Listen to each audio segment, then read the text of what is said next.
Hello, everybody. I am Dylan PESCATORE. I'm here with my three associates, and we're here for Beyond the Whistle, Episode 3, on this wonderful Tuesday, January 21st. We have a lot to talk about, guys. I'm here with my man Ian Nicholas, Austin Platt, and Chad Russo, our first four-man crew to start off our show. Episode 3, as I said, we're going to start off with the games that just happened 2 days ago, the AFC and NFC Championship games. Let's start over in the American Football Conference with the Chiefs. They found themselves down 17-7 in the second quarter, and then Patrick Mahomes woke up from the dead. He scored so many points. He looked so electric out there. To key in on one highlight was that amazing run he had down the sideline on the left side. No one could tackle him, and he fought his way into the end zone. So, Ian, let's start off with the Chiefs. What were your thoughts on their overall performance? Well, first, on that amazing run to get the Chiefs back in the game, I screamed at the top of the lungs in my house. I mean, Patrick Mahomes, it's a great team that they've assembled over the past few years. But when you talk about what he can single-handedly do for a football team, it's insane. I mean, he's the first quarterback ever to have 250-plus yards and 50-plus rushing yards in 2 straight postseason games.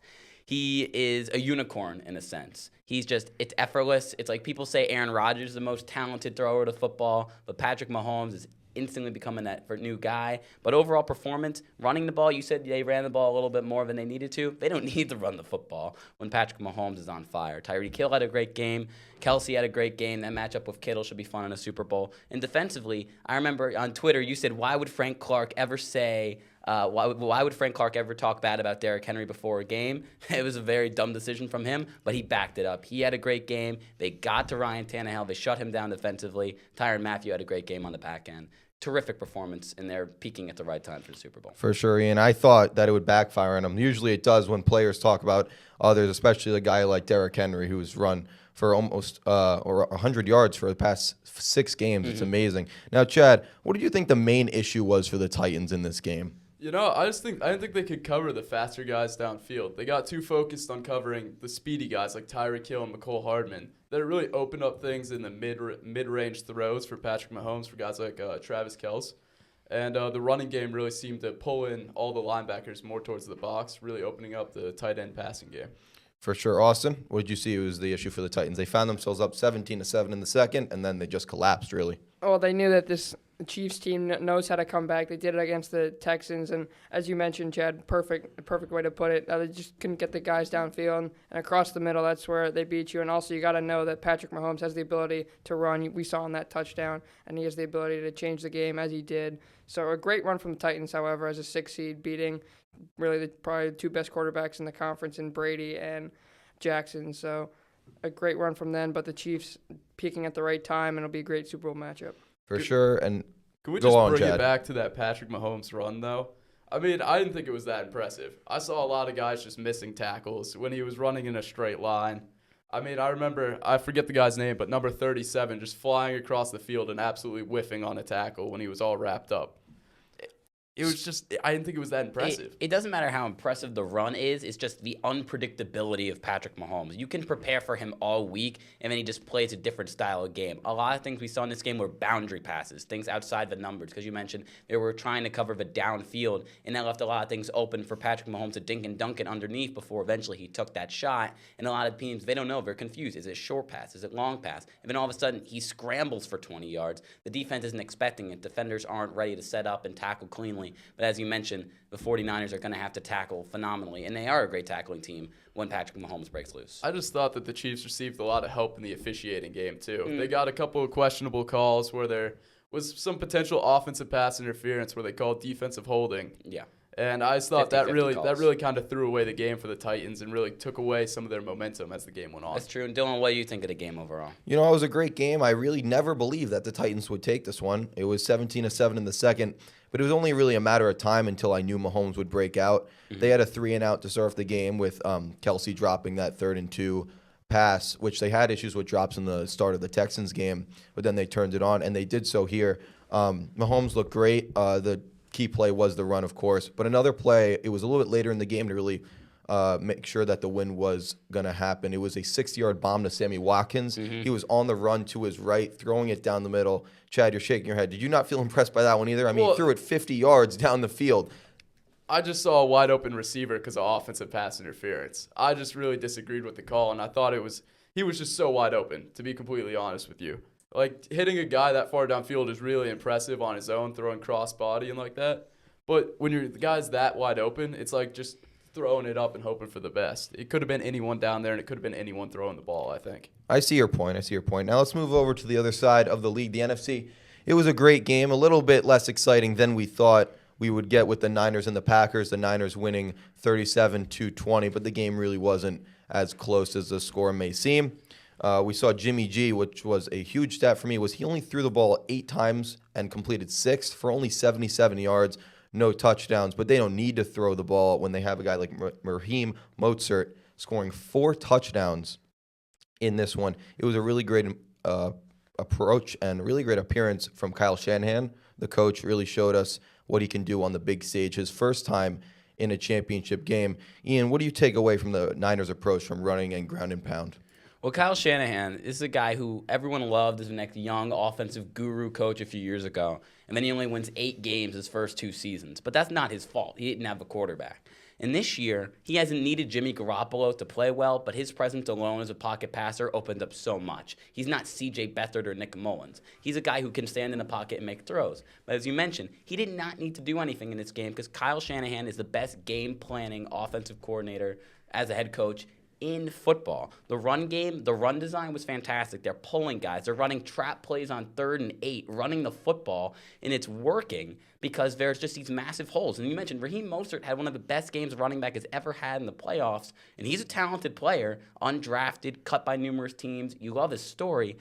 But the holes he was running through were fantastic, and that's all game planning, and that's all offensive line coach and coaching and game plan from Shanahan. And defensively, Chad, I'll throw it to you on this one. They have probably the best front 7 we've seen since that 2011 Ravens team. Rave about some of those guys in the challenge it's going to present for the Chiefs and the challenge it presented for Aaron Rodgers and the Packers offense. Well, I mean, when you have Nick Bosa and DeForest Buckner coming off the edge, it's really hard just to get anything downfield because with that much pressure coming, it's hard just to get anyone open, especially with great coverage from guys like Richard Sherman.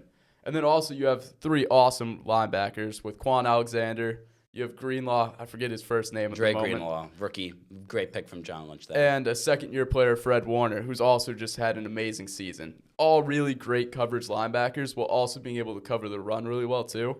And it just makes it so they can cover almost everywhere. There's no holes in this defense, really. Mm-hmm. The weakest spots are at the safety spots, but with guys like Richard Sherman being able to drop back and cover 3, you can still get some of that deep coverage that you need.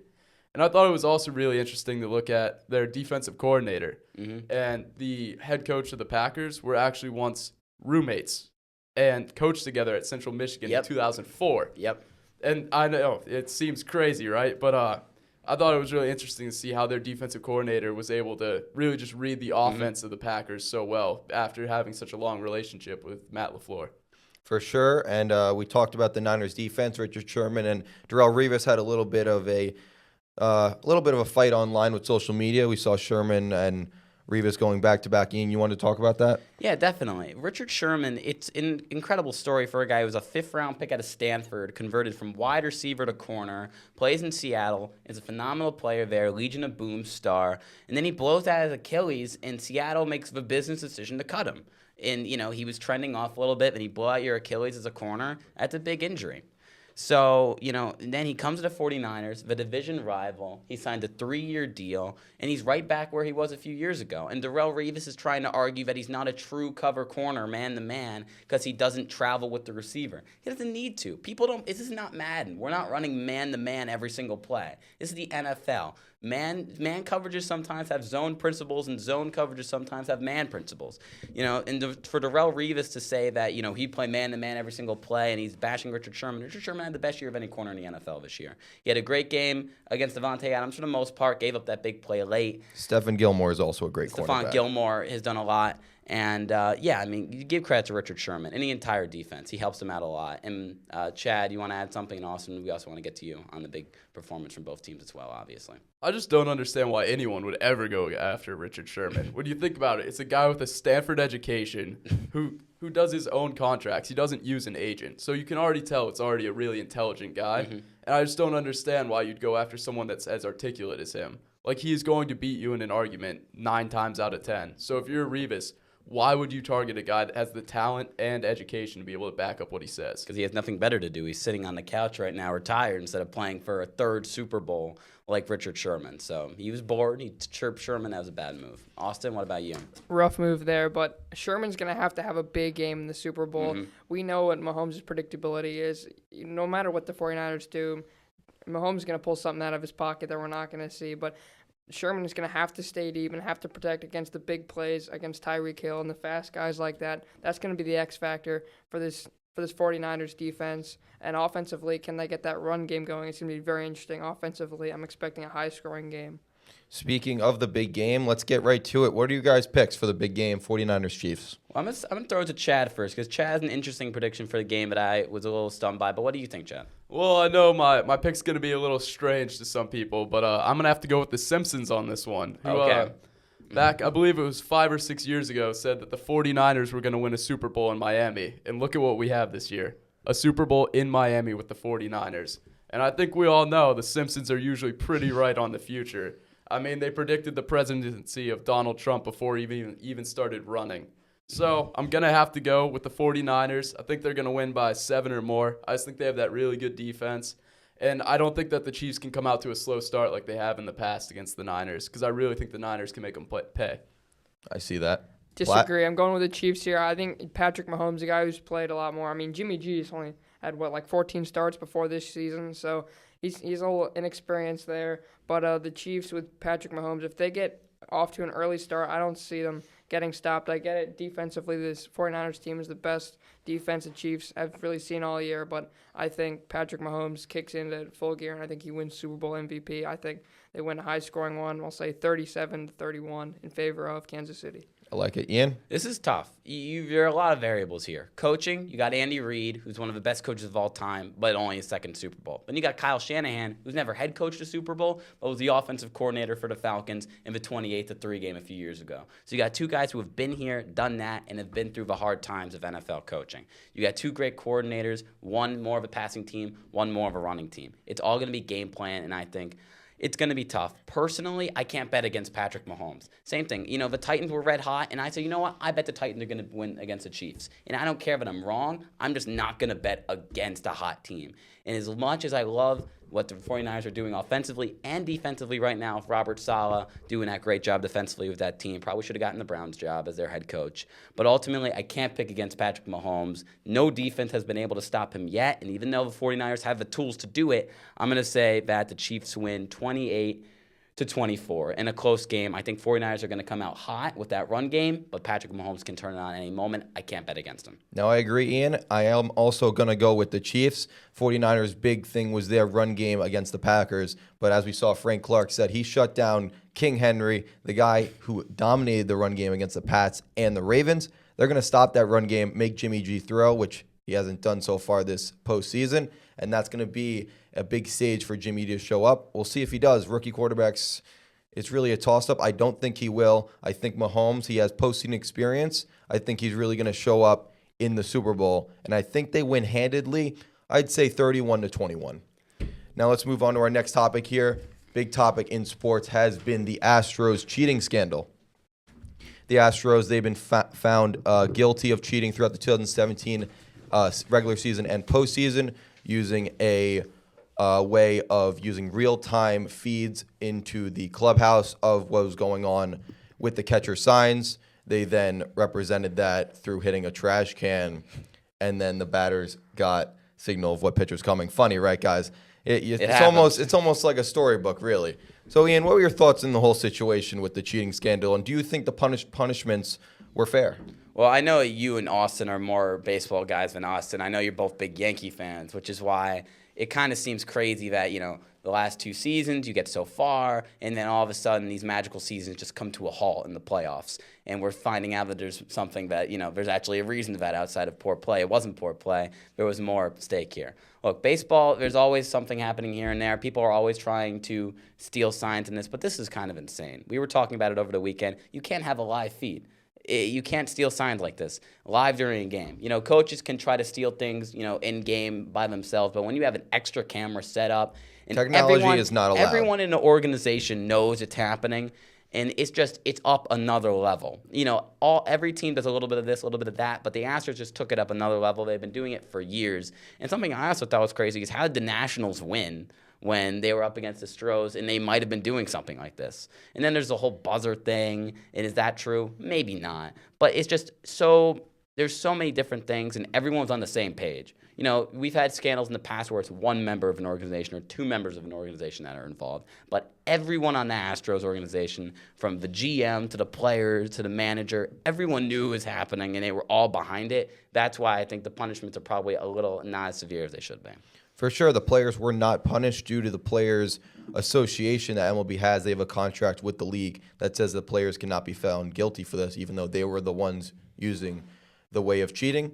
Austin, what was your whole thing? And maybe put some insight into the buzzer situation that was found in 2019. Well, the buzzer situation, only a rumor, but there was a rumor that when Jose Altuve rounded third after hitting that big home run off of Chapman in the Game 6 ALCS, he was shouting to his teammates, "Don't rip my jersey off." And there was even another thing that looks like he's saying, "I have a piece underneath," and that could be like a buzzer or something. I mean, it's really ridiculous, quite honestly. There's obviously the Astros got found cheating in 2017. Alex Cora, the bench coach, goes to Boston, and there was that cheating scandal that came about. And now this whole buzzer thing. I mean, it's really ridiculous. And to think that only a couple people could be doing this, which is why if the whole team knows about it, they're not going to rip the jersey off, which brings up some suspicion about maybe only a couple players were doing it. But, I mean, it's hard to suspend the players. You have to go through a really deep investigation and find only a couple players doing it, and you have to have some video or some evidence of that. So, I mean, I agree with the no players thing, but, I mean, come on, it's ridiculous. If they find, they're going to have to do another investigation with the buzzer thing because there's a picture of Josh Reddick in an interview with looked like a Band-Aid, and then there's the bulge with Altuve's jersey. So this is a big problem, and MLB is doing the right thing. I mean, it's not great for baseball that this is coming out when you have two championship-winning teams that get caught for cheating and maybe a third. So, I mean, it's pretty bad. It's honestly embarrassing for baseball. The Astros, a team, I thought they were the best team in baseball in 2017. They beat the Yankees fair and square. They lost in Yankee Stadium all three games. They were blown out in those games. 8-0, 6-4, 5-0. Blown out. Not even close. And then they go to Houston, the Yankees do, and they just lose one-run games. Very suspicious. I accepted the 17 loss as a Yankees fan. I accepted it. And then 2019 happens. Jose Altuve hits a nice shot in ALCS Game 6. And now we figure out this buzzer situation. The Red Sox are under investigation for 18. The Yankees are getting cheated 3 straight years. This is an embarrassment to the league. The face of the league are the Yankees, and they're getting embarrassed by cheating. This is embarrassing. And where is Justin Verlander? He's a guy who's all about keeping the game clean, and now his team is cheating in 17 and 19. And don't tell me that the Astros weren't cheating in 18, because if they cheat in 17 and 1, you think they just stop? They would just stop cheating? No way. No, they had to find a new strategy of cheating, and Verlander's all about keeping the game clean, and now he has no comments. And then we hear Altuve is like, oh, at the end of the year, they're going to be back in the World Series. Yeah, right. Yeah, we'll see about that, buddy. Don't calm down here. It's Okay, okay. Matt. It angers me Matt, because as a Yankees fan, I expect my team to be competitive and win the World Series every year. And now these cheaters are taking over the league, and it needs to stop. Mad Dog, calm down here. Dylan. Bottom line, it's bad for the baseball. You want to hear the perspective of a casual fan? From a guy. I love this as a casual fan. I'm a Raiders fan. You like I don't cheating? care what We a have a- casual fan we have thinks. a long I care that my history of team cheating. was cheated for 3 straight years. You Okay. had your tuck rule thing. The Yankees have What? been cheating through sign Stop stealing, banging the table. and they need to stop. And the Yankees need to show up and stop this investigation. The Yankees were never investigated for cheating because they're a clean organization. The Astros are cheaters, Dylan, and they you need sound to be like a Cowboys reprimanded. fan. You sound like a Cowboys Yeah, fan. you gotta They calm need to be down. reprimanded Please. in a way that the players get reprimanded because they were used in the scandal. They used the cheating scandal with the signs, and they need to be stopped. Dylan, everybody cheats in baseball. Everybody knows that everybody cheats in But baseball. not everyone gets caught. Just because somebody used technology to cheat, everyone else is now getting jealous that they didn't think of it first. Jealous? Everyone, That's against the rules. every team You cheated play in some baseball. way. Do Come you on. try and figure out the Austin, signs? there we go. That's no. Chad, you don't understand. The technology has never been used before by any team, and now the Astros feel they can use a real-time feed when the rule is that it has to be a 7 to 8 second delay in the clubhouse so this doesn't occur. But they had this real-time feed where the signals could be sent through the trash can. I just want to mention one more thing. And I know you're not going to love it, but I'm going to say this. from Chad and I, from a casual standpoint, we know you're diehard Yankee fans. You're diehard baseball fans. You want to see good, clean play. But the fact is those games, especially the games that were at Houston, were electric games. They were back and forth. Maybe They were one-run games. I know. One-run games. One bounce either great. way, and it could go the other way. They were great games, maybe because they were cheating, but They they were great games to watch, even from a non-baseball fan I don't perspective. care how the game And was to thing watch. that- My team should have won. I know, but the thing that's the most disappointing to me is baseball for a moment, for the casual fan, was a lot of fun to watch, but cheating was involved for it to get there. What does that mean? Which is sad that a sport needs to cheat its way to have a... I don't care how the electric- sport looks. Okay, well, Dylan, here are your Yankees. The Stros are gone. The Red They're Sox not are gone. gone. They're still a very competitive team. They have very good players. Yeah, but the Yankees are even better this year with Garrett Cole. You guys have Anything a can happen in baseball. Okay, unless they have, a guy with a metal arm on the field, the Yankees are probably going to have a cakewalk back to the World Series. Anything this can year, right? happen, and I will wait until the 2020 World Series to expose Altuve as that lying cheater that he is, telling me that his team will be back in the World Series, and we'll see that. Now, let me calm down a bit. Let's move on to the next topic here. We're not done. We're not Just done. cut me off here. We're not done here. Well, I think you have Let's to look at continue this from this. baseball's perspective, too. You have to think that it's disappointing that there's cheating, but think about the news they've made. They've been able to get some people out in the press now. For people like me who don't usually watch baseball, this has Exactly. been awesome. This has brought some actual entertainment to baseball. But the question for me. isn't is baseball benefiting? It is, what will the Astros do? What is their punishment? And it is fair. The punishment was not fair because the players need to be punished. Correa, Gurriel, Bregman, Altuve, And I see they'll Brian be punished. McCann. They'll be punished They will with not- rogue pitches. they will- That's what's gonna happen. I don't care if they get hit. I need them to be suspended. I see the stats that Altuve's hitting 471 at home, and then he hits 173 on away. Oh, coincidence? Then I see a veteran guy like Brian McCann. Guy hits 200 every year in the regular season. He's hitting 300 at home. Come on, Chad. And then he's hitting .70 on away. This is an issue that MLB needs to fix. I don't know, Dylan. I just thought it was a home field advantage kind of thing, in my opinion. I don't see any other stats like this. I don't know. The Raiders and the Black Hole are pretty electric like that. Just We'll saying. see what the Raiders did this season. Bottom Chad. line- Anyway, bottom line, What about Chad the is- Astros what should Every be team punished. experimented with cheating in What some Chad way, is trying shape, to or form. say is, even though the Yankees were cheated against and you have a right to be Three mad. straight years. Okay, you have a right to be mad, and you're right. 3 years you could have been the champions, and you were cheated out of it. But we would not be talking about baseball right now in the middle of January if it weren't for this. Baseball's popularity in baseball was, especially in-game and in the media, has never had, in the past few years, more coverage, not because of how the Stros played, because of what they did. But Ian, it's let me good put this for to the your league first publicity-wise, perspective. Let me give even you though it's your an perspective. embarrassment. You're a Giants fan. Yes. Your team gets cheated out of the Super Bowl 3 straight I would be years. furious. You would be furious. But you're not talking about if football is the main popularity, because it is.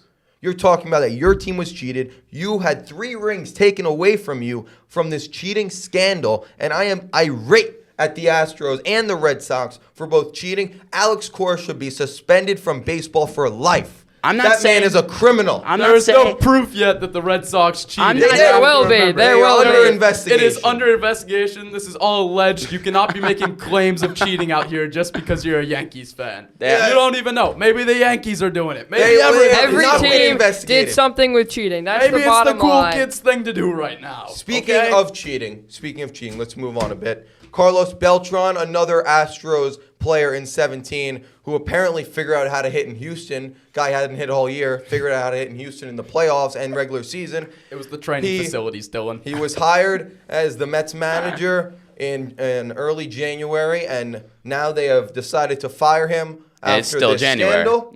In a few weeks later, Yep. as I said, That's sad. they have been fired due to this scandal. He wasn't found guilty of the cheating, but he was a player in the report, and now the Mets have fired him. Ian, do you think that was the right move by the Mets? Look, this is an organization that's been dysfunctional for a long time. And I know these cheating scandals are really recent in a sense, but everyone knew there was a little bit something up Especially even before Beltran was hired, if I'm not mistaken, something might have been up with the Astros. And sometimes, especially in any coaching search for any team, NFL, NBA, MLB, there's something called the safe candidate. The guy who might not be the best or the guy who's going to get you the highest, but a safe candidate. We saw that the Cowboys and Mike McCarthy. You hire Beltran, sure, he's hot right now. He was hot in Houston. But there could be something fishy there. So I don't know why the Mets, who have been so bad for so long, for many different reasons, from players to management to ownership, why would you hire a guy where there's even a chance of it backfiring? This is horrible. This is an embarrassment for the Mets. 3 weeks later, he's fired. You have to reset again. The coaches out there aren't as good because you have to hire another coach later in the year. It's a horrible look for them. Spring training's happening about 3 weeks. Austin, who do you think the Mets should hire as manager, or maybe do they regret not hiring Joe Girardi? Joe Girardi was definitely a mistake there for a guy who may have gotten chipped out of his own job in the 2017 scandal. Of course. It was one game away from going to the World Series, was fired just after that. I think they should have gone after Girardi, quite honestly. I mean, he was by far the best manager out there, got a World Series ring with the Yankees, had a great team, probably should have done better with the Yankees, probably could have won another ring, but he's definitely the guy, fits in New York. I mean, the Mets are a good team. I mean, quite honestly, as much as we like to laugh about them every year, they start off so great, and then they just plummet. But I mean, hey, they finished in third this year. It's a tight division, and they got Stroman, they got Porcello, and they have a decent lineup. I mean, Pete Alonso's turned out to be a great star, as well as McNeil and other guys. So I think they should have definitely hired him. And now, obviously, they're going to regret that. They have 3 weeks to get somebody, and before the spring training kicks up again, but I think they should have kept Beltran, quite honestly. The Mets don't make a lot of big moves in the offseason. They rarely spend money, but I mean, come on, none of the players were punished. I get it, Beltran was the only player that was mentioned in these scandals, but they shouldn't have fired him unless all the players got punished. The Mets weren't going to do anything about it. I mean, Beltran was the one who stepped down.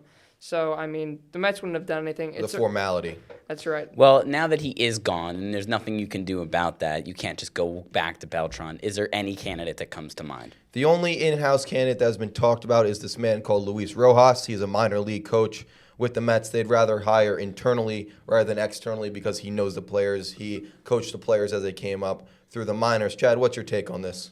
I think the Mets should pick up Alex Cora. I know everybody's hating on him right now and all this about the cheating and all that, but let's be honest. Are we really going to draw the line on cheating now?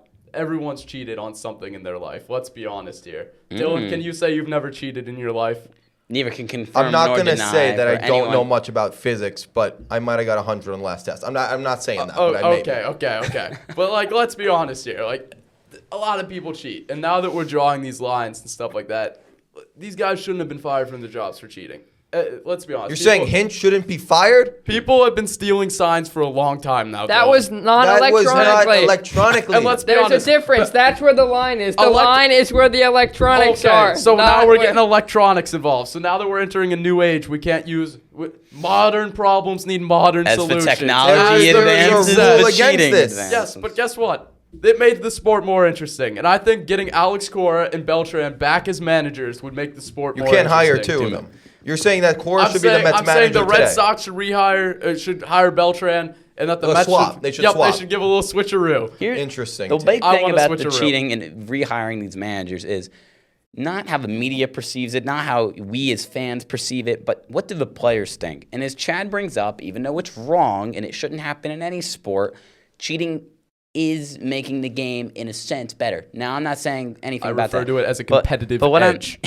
What I'm saying is Illegal this. competitive I heard edge. a former, I'm not sure his name because I'm not a big baseball guy, not going to lie, but a former Golden Glove winner had a very similar perspective to Chad. He was on the Pat McAfee show, and he said this. He said, people have been doing this for so long, players don't care. Players know. So I'm not saying Beltran should get another job because he's qualified or because he cheated / not cheated. But if you do bring in Cora or you do hire Beltran somewhere else, something that you don't have to worry about is the players won't be against him because they did it. Because all the players know something happened somewhere. It already happened there. So I'm not saying he should get a job again, but what I'm saying is Will the players get behind him because he cheated? And I'm saying, yes, that's not the reason why he shouldn't be hired again a few years down the road. If he's qualified, he should get the job. This shouldn't be the reason why he doesn't get another job. The solution to the Mets was to hire Girardi, the safe pick. Yeah, guy is a veteran experience as a coach. And New now York they're just guy, New York too. guy. New York, he could have just went across the bridge and been hired by the Mets. But, of course, their dysfunctional organization hired Beltran, and this happens. Anyway, let's move on from baseball. Let's go into the NHL. It's in full swing. The All-Star break is this weekend, and let's talk about some teams. The Arizona Coyotes is a team I want to hit on. The coaching carousel, there's been 6 coaches fired in the league, and we're going to get into our picks of the most surprising team and a team that we feel has not met their expectations so far this year. Let's start off with the Coyotes. They're only 1 game away from the lead in the Pacific Division, and everyone here has chosen a topic of why they've been so great this year. Let's start off with that, Austin. I'll go with Clayton Keller, the breakout for this guy. 51 games so far. He has 33 points, and he's developed a lot of chemistry with Taylor Hall, who they traded for. Chad, more on Taylor Hall? Well, I mean, he's their leading scorer with 40 points. I mean, I'm not a big NHL guy, but I'm pretty sure that's a pretty good amount of points. So, I mean, 40 points, that's awesome. That's a great trade. In the offseason for, again, any sport, you talk about veteran guys you can bring in, locker room guys. But a guy who's not only been a locker room guy, but has also gotten a lot of goals for the Coyotes is Phil Kessel. Traded for him in the offseason. He's in the middle of that, in the prime, out of his prime kind of thing later in his career. But he's a veteran leadership guy, and he's also been a proven goal scorer for this team. He's done it in the past, and he's done a solid job with his team. Not only is he a leader, but he's providing quality play for them. On the Absolutely. We saw Kessel win 2 cups with the Penguins in 15 and 16. Anyways, let's go into the coaching carousel. There's been 6 coaches fired, some for performance, some for other reasons that have been arisen, such as Babcock from the Leafs. Guys, what can a coaching change really do to a team in the locker room? During midseason, let's say they're on a run, and then boom, the guy that they listen to every day is gone, and they bring in a new guy. What can that mean? I mean, I just think it really messes with the chemistry of the team almost, because you get so used to having one guy yelling at you and having that one guy that everyone's like, that guy's here, like, I don't want to be around him. And then you bring in someone that's completely different, and it just kind of throws off the whole atmosphere of your entire team. Like, what are you supposed to do now? You have a whole system change sometimes, and other times you can just have just a whole new perspective from a whole new coach, which is really difficult to deal with. Absolutely. We've seen a lot of systems change, especially, we're going to get into it, but with the Devils, they fired John Hines, who was hired by the Predators, and, they have to go into a whole system change. They've been to a defensive team, and now they're moving into a more high-powered offensive team. Let's get into our surprises and disappointments for this year. We all have picked a team that has surprised us, one that have disappointed us. Let's start off with the good news, the surprises. Ian, start us off. Well, the Flyers definitely got to be it for me. They have a good young core of players. And again, with young teams, there's always that question of, can they take the leap? When will they take it? Travis Konecny, he's been great, 51 points so far this year. And Ivan Provorov, he has 25 points as well. And that's as a defenseman. So that's a lot from a guy who's not doing it all the time. 22nd in the NHL last year. They've taken a huge leap this year. Young rosters, you always got to be like, how much expectations can we put on a team? And for any sport, when those players step up quicker than you expect, it's always a bonus. They've been hot this year, especially with goalie Carter Hart. Now let's go over to Chad for his surprise team. Well, I mean, just from a casual perspective, watching the NHL, I've been really surprised by the Columbus Blue Jackets. I've been really shocked by them. They lost 3 of their top players with Matt Duchene, Sergei Bobrovsky, and Ryan. I can't even pronounce Dzingel. It's very tough. Yeah, it's a tough one. But they're still playing really well this year. It's shocking, honestly. It's been a great coaching performance by John Tortorella, which is. That's a tough last name to pronounce. I don't know much about him. He's a very veteran head coach. He's won many playoff series with the Rangers. He's been with a lot of teams. And he's a guy who's going to tell you exactly what's going to go on. He's very direct. And he's been very direct with this Blue Jackets team. They've gotten goal scoring from Nick Foligno, from Pierre-Luc Dubois, John Anderson. And now we'll go to Platt for his surprise team. My surprise team, I'm going to go west here, or rather up north to Canada. We're going to go to Edmonton for the Oilers. Connor McDavid, one of the best young players in the game. Some say he's going to be the next Sidney Crosby. And also Leon Draisaitl. They're the top 2 point scorers in the league. McDavid has 76. Draisaitl has 75. That is a lethal first line. No matter who the third person you put on that line, it's unbelievable the chemistry that they have in this division. And the fact that where they were last year weren't even close to the playoffs. And now here they are in second in their division as we reach the halfway point of the season. They're going to be my dark horse pick to win the Cup or even to go pretty far in the playoffs. I expect them to go to the conference finals. Absolutely, Austin. That Pacific Division is very tight, so we'll see if they make it or maybe they find themselves on the outside. A surprise team that I found was the Vancouver Canucks. They have the emergence of rookie D-man Quinn Hughes. He's a power play specialist. He runs that first power play unit very well. He has 34 points as a defenseman, even more than Provorov from the Flyers, and he's only a rookie. And then you look at the forward unit like Elias Pettersson. He has 51 points in his second year, and he's been great. Kind of a low-key guy, doesn't really show much personality, but he is very skillful with the puck. And then they get the goaltending from Jakob Markstrom, 18, 13, and 3 this year with a 2.71 goals against average. He has been rock solid for them. He's played a lot this year. Their backup, Thatcher Demko, hasn't played much because he's a rookie, but Markstrom has held down the fort so far, and they are first in the Pacific Division as of today. Now let's head over to the bad news, the disappointments for this year. Let's start off with Austin. I'm going to go with the Nashville Predators. You mentioned this coaching carousel. They fired Peter Laviolette, and they hired John Hines, the former Devils coach. And this team that was so good last year, they won the Central last year by a point over the Jets and the Blues. They lost in the first round to the Stars. I mean, last year the playoffs was so crazy. All the 1 seeds lost in the first round. But they have such a good team. Flip Forsberg, Roman Josi, Pekka Rinne is their goaltender, one of the best in the league. They got Ryan Ellis, Matt Duchene, Victor Arvidsson, and then Ryan Johansson. This team is so talented, but they just haven't been able to put it together yet. And they are by far my biggest disappointment. You go from a division winner to a team that's really on the outside looking in. Chad? I got to say the Toronto Maple Leafs have been my biggest disappointment. Let's be honest, this team absolutely stinks. There's no other way of saying it. They're 0-3 in the first round of the playoffs, losing twice to the Bruins and once to the Capitals, which on its own doesn't sound that bad. I mean, you're making it to the playoffs and all that. But when you look at it this year, it's not looking like they're even going to make the playoffs. They have a lot of injuries on the defensive end with Jake Muzzin and Morgan Riley both being out, and they just haven't been able to get production from their depth players. So how do we expect them to be good this year when they can't even make it through the playoffs last year with a much stronger team? You're right. We talk about the young depth unit players that Ian talked about. When will they get over the hump?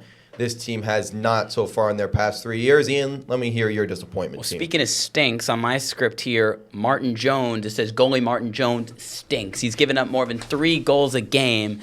And no matter how good you can play offensively on the other end of the ice, you got to be able to give something there from Martin Jones. He's doing absolutely nothing for the Sharks. They're the 3rd worst team in the West. They lost their best center in Joe Pavelski. That's had a bigger impact than I guess people have expected there. And this is a team that made it all the way to the Western Conference Finals last year, and they beat the Blues. They lost to the Blues, Ian. They lost to the Blues. That's my bad. Point is, this team made it that far, and they were able to make it, a Western Conference Finals. This isn't just a playoff appearance. This isn't just the top of the division. They nearly made it all the way before falling to the Blues, and they've just completely collapsed this year. And I'll transition it to you, Dylan. We saw how emotional you got with the Yankees, so I can't wait to see what you're doing here. You got the tie on for the New Jersey Devils, and at the front of your script it says, team's a clown show. So please enlighten us on the Devils a little bit without banging the table too much this time. I got a bit angry with the Yankees, but the Devils have also angered me. I expected this team to make the playoffs, even make a run. They've made a lot of moves in the offseason, getting PK Subban, Nikita Gusev from Vegas. They've had a lot of great players coming in. Will Butcher was supposed to step up this year. But as you said, Ian, this team is a clown show circus in New Jersey, and now they find themselves 2nd worst in the East. They cannot get a stop from Corey Schneider, guys in the minors. He's getting paid $6 million, and he can't even perform in the league. He gives up 5 goals against Columbus the other night where the team was battling for goals. It should have been a close game, and he just gives it away. Guy should be bought out. Really, his career is over. And then you look at this team, John Hines fired, which I didn't mind. Coach stunk. His system stunk. He ran a defensive system. Absolute clown show, if you ask me. His defensive system does not play to the forwards on this team. Nico Hischier, Kyle Palmieri, fast guys. Jesper Bratt, fast guys. He plays a defensive system where they can't show off their skills. And then they bring in interim coach Alain Nazardine, and he's played great with the offensive unit, but they still can't get a stop from a goaltender. We talk about Martin Jones with a 3.23. They bring in Mackenzie Blackwood. He's pretty good, but he's only a rookie. He's thrown into this circus of a team, and they can't get any stability from their netminder. Then you look at their playoff appearances in the last 2 years. They've had one. One since 2012, where they lost to the Kings in the finals for 6 games. Sounds like you got cheated there, Dylan. Not as cheated as the Yankees have been, but this team has been a clown show. Then we look at how they fired GM Ray Shero. I felt he made a few nice moves, trading for Sammy Vatanen, trading for Kyle Palmieri, making a few good draft picks. But his return for Taylor Hall was an embarrassment. The guy's a superstar in this league. You talked about it, Chad. He has 40 points this year, and he played great for the Devils. He brought us to the playoffs in 2017-18, and now they get a first-round pick. They get a prospect. What is that? I need results from this team, and they need it soon, or else there's going to have to be a change in this organization. Anyways. Well, there was already a change. They fired the GM They need and a they big fired change, that and they coach. need a What else are you system going to change. do? I think Dylan wants to go coach the team and be the GM, to be completely honest. If I could, I would, but they do expect their coaches to be over 25 years old. Anyways. You could pass for 26, Dylan. Chad, thank you for the compliments. Anyways, let's head over to the hardwood and the NBA. They are also at their All-Star break, which is coming up. And Ian, you wanted to talk about a potential playoff contender and what they could be most proud of this season. Well, what I wanted to reflect on, especially in the NBA, you need young guys to step up. You're talking about NHL. When will those guys take the leap? And there are 2 teams where guys have taken the leap, and I want to touch on them. The Memphis Grizzlies, again, this is a team that bottom of the cellar. No one really cares about them. They haven't been relevant for a long time. They land the 2nd pick in this year's draft. They get Ja Morant out of Murray State again. Murray State, where is that? It's the I middle couldn't of, tell you. It's the middle of Kentucky, I'm pretty sure.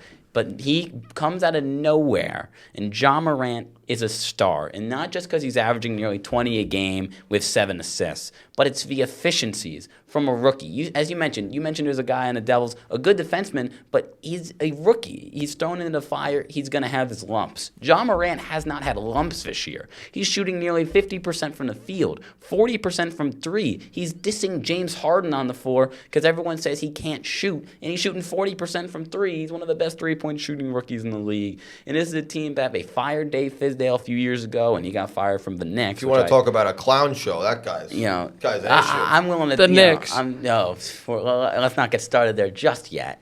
But, I wish the Knicks got Ja Morant, but they had the 3rd pick. Barrett, I think he's going to be a good player for the Knicks. But Ja Morant's just on another level, but he's winning games. It's one thing to see a team get a great rookie and they just stink, and you're like, well, they'll be there next year if they have this great rookie. But they're the 8th seed in the West, which is the West. If you're the 8th seed in the West, you can be a middle seed in the East. So I think what Ja Morant's doing there is fantastic. And they also have Jaren Jackson, Dylan Brooks, 2 good players. Another team I want to talk about, the Magic. You guys were talking a little bit of heat about Markelle Fultz before the show. Markelle Fultz is a guy who was the #1 pick in the draft out of Washington. This guy was getting compared to James Harden, and then people think he forgets how to shoot. He had a major shoulder injury with nerve damage. And if you're a basketball player, you need your shoulder to shoot. And he hasn't even shot the ball that well over these last 7 games, but he's finally finding his game again. And it's just these stories in sports that you have to love. No matter, no one here's a Magic fan. There's not a lot of Magic. Not many are, yeah. Not many are. But people can start. Orlando has needed a star since Dwight Howard left, since Shaquille O'Neal left. They haven't had that guy. Is Markelle Fultz that guy? Maybe not. But he's averaging 17, 7, and 7 with 1.5 steals per game over the last 7 games. The Magic are in the playoff picture again. He's exciting to watch, and he finally is back in it. And I love Magic. Again, you mentioned that the Devils gave up a young star for pretty much pennies on the dollar. They gave up pretty much 2 second-round picks for a former #1 overall pick. This guy is going to be back and better than ever. If he can refine that shot, he'll be an all-star. Now, Platt, let's go over 2 years. What was the team that you wanted to talk about today? Well, I'm going to make it easy for you guys. I'm going to take the Milwaukee Bucks. They had the best record in all the league at 39-6. Big reason why is that guy you may know is the Greek Freak, Giannis. He's unbelievable. I mean, he deserved an MVP last year, finally got one. And this year, he's on his way to his 2nd in a row. I mean, he's only gotten better. His biggest weakness had to be his three-pointer. But, I mean, he's shooting the ball from downtown at a pretty nice clip at 32%, which is pretty good for a big man. He can do everything else. He's a freak inside. Transition, he gets buckets. And this Bucks team reminds me a lot of the Raptors team we saw last year win it all. As we know, the Eastern Conference is so weak. I mean, it got weaker when Kawhi went to the Clippers. And if this team rolls through the Eastern Conference Finals and gets a banged-up team or a team that's played a lot of games in the West, kind of like what we saw last year with the Warriors and the Raptors came away with the win. Giannis, I mean, hey, he's a free agent next year. He's got to play to get his money, get a contract, and.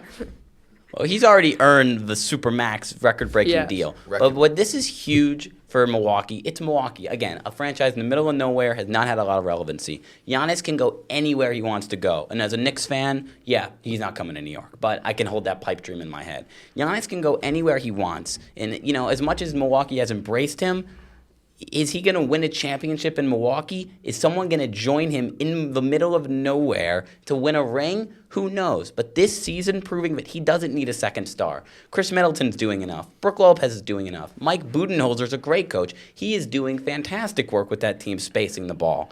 He may not need to leave Milwaukee. This is huge for him if they can keep him in 2021. If they can win a ring this season, they're the best team in the NBA by far, that could convince him to re-up with Milwaukee and not leave. Definitely in. I want to talk about, Chad, I'm going to take this one before you get into your Miami Heat, who are playing great this season. I'm going to go with the Pacers. I'm going to take a team that I am proud of and a team that I feel needs some work. The Pacers, they're 5th in the East. They get the superstar Victor Oladipo back very soon. But Domantas Sabonis has played great this year, Ian, along with some other players such as Michael Brogdon. He's played great this year. And 5th in the East is nothing to calm down at. You know, there's a lot of great teams in these very top-heavy conference. But Indiana is there, and I feel that they could definitely make some noise against a team such as Boston or maybe even Toronto when they meet in a playoff series. Now, the team that I am disappointed in is the Brooklyn Nets, a team that made a great move to sign Kevin Durant, even though he was hurt. He's out this year, of course. He will be back next year. But a player that I really wanted to go off of was Kyrie Irving. This man has stolen money from the Brooklyn Nets franchise this year. He says he's hurt. He doesn't play yesterday against the Sixers with a torn hamstring injury, tight hamstring. This man needs to play and get on the court, and then he has the audacity to come out and say this team needs more pieces to compete. He's throwing everyone under the bus. I mean, Kyrie Irving's always been this way, though. First he's saying we need more pieces, and then he's saying the Earth's flat. Like, where does this guy stop? He's a nut. Hey, Knicks didn't make the mistake. Let's go. And at least we're losing well. The Nets, KD's still not there. The Nets, I saw this stat that the Nets played better without Kyrie than they did with him. You're pretty much saying, are the Nets a better team without Kyrie? No, I'm not saying that. No, I'm saying Kyrie needs an attitude change to realize that he isn't the number one guy on the team. They have other pieces. Karis LeVert, Spencer Dinwiddie. They're going to get KD back next year. He has to take to the back seat of the bus, and he has to realize that he isn't the star of the team. He hasn't played most of their games. He has to say, I'm going to put my head down. I'm going to contribute for this team and see if they get some wins. They lost to the Sixers yesterday. That's disappointing in Philadelphia. But they need to show up or else they're not making playoffs this year. Unfortunately, as much as we all love to watch Kyrie Irving play. Great basketball player. Great player. Attitude issue. Will he ever have an ego check? And who knows? This is a guy who was in Cleveland with LeBron. He says, I want out of Cleveland. I want to be the guy in Boston. But he had the right attitude when LeBron was the king. That's exactly, because he was young. It was correct. LeBron. He has to go back to that. Will he ever? That's a question. As I had a feeling this was going to happen this year with KD on the bench and forgotten about, in a sense, how is he going to lead this Nets team? And he isn't a leader. He's not a leader. He's a second wing guy. One of the best second-hand guys you can have. Ball handling, shooting. Not a great defender. Doesn't need to be. Can he take that ego check when KD gets back? He has to start being a humble guy now. He's already, those guys in the locker room, I don't want to say they hate him right now, but he is not helping his case. Next year, he has to realize he's the second option. He has to start acting like it now so that when KD is actually back on the court, he can have a legitimate Absolutely, adjustment. And I look to Coach Kenny Atkinson to even contribute to that issue as well. You know, Kyrie, he's a main guy on the team, but he has to take that step back, as you said, Ian, and realize he isn't the guy who's going to win the championship. Kevin Durant is. And let's flip it over. We talked a lot about the Nets. Let's talk about the Miami Heat. Chad, you're actually a Heat fan. They've been slumping the last few years, and a lot of young guys have come out of absolutely nowhere, and this team is the second best team in the conference, best team in the NBA at home. What is clicking under Eric Spoelstra right now? I mean, you already talked about it. It's just the depth that they have. You got guys like Kendrick Nunn, who no one saw coming this season. A second-year player. He had a little bit of experience at Golden State, but he has the potential to be the Rookie of the Year this year without Ja Morant's amazing performances that he's been having. And then you also have guys like Tyler Hero, who was a great pickup. He's a great shooter from three. And then you have Jimmy Butler, who's clearly the star of the team. But that's a man that Kyrie needs to be like. Very humble, leads the young players. I know what you mean, Dylan. And I mean, just the way he plays defense. Defense is rare to come by in the NBA nowadays. So now finding a guy like him who can score and play defense, I'm not calling him like Kawhi Leonard, but he's a great utility piece that you can have for your team. He plays really with grit, but he doesn't go over the line. He knows how to lead the guys, doing it in a physical manner. Exactly. And then you have, for a big man, you have Bam Adebayo, who's not super tall, but he's kind of bulky. Let's be honest. Like, he's a big dude in that sense of the word.